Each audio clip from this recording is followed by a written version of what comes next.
Hello, we're going to start talking today about the prologue for my book, Listen. I'm Rene Gutteridge, and I've started a video blog about my newest book, my newest novel, Listen. Today I'm going to talk about the prologue and what went into writing that. I'm often known for my comedy writing. I've written several comedy novels, the Boo series, the Occupational Hazard series, Never the Bride, My Life as a Doormat, and those have been, although they tackle some deep topics, they've been lighthearted and funny.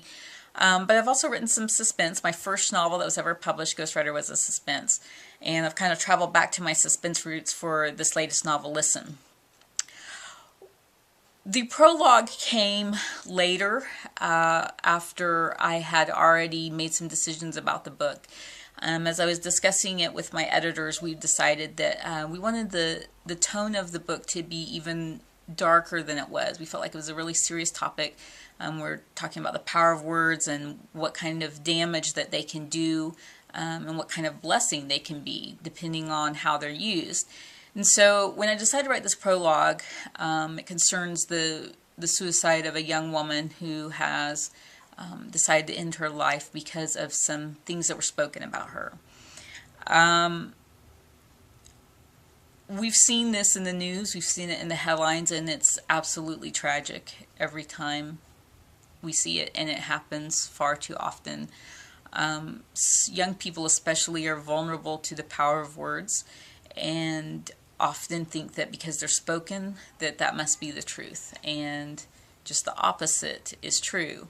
But for this young woman in my prologue, Meredith, the truth for her is what has been spoken about her, and she decides to end her life. And it was, I had to go to a deep and dark place to get to where I needed to be to get inside Meredith's head. And it was hard to get there.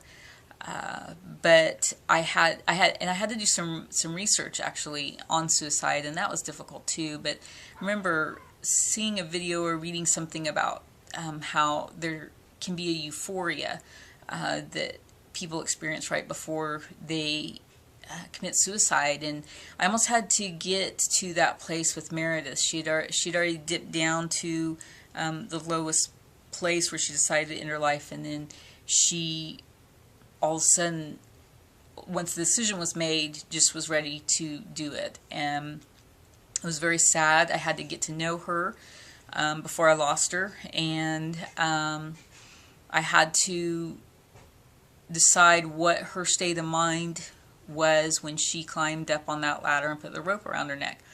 It was a weird day. It took me about 5 or 6 hours to write what is essentially a pretty short scene.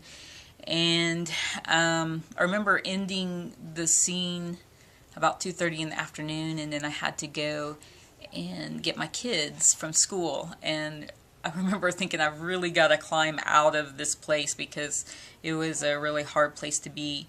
And I didn't want to be in that place when I went and got the kids. But I think the scene needed to be written, and I think that it's important for the story. I definitely would not have put it in if I didn't think it needed to be there. And of course it comes into play much later in the book, but it definitely sets the tone that I wanted for the book, which was the power of words is serious business, and I want people to think before they speak.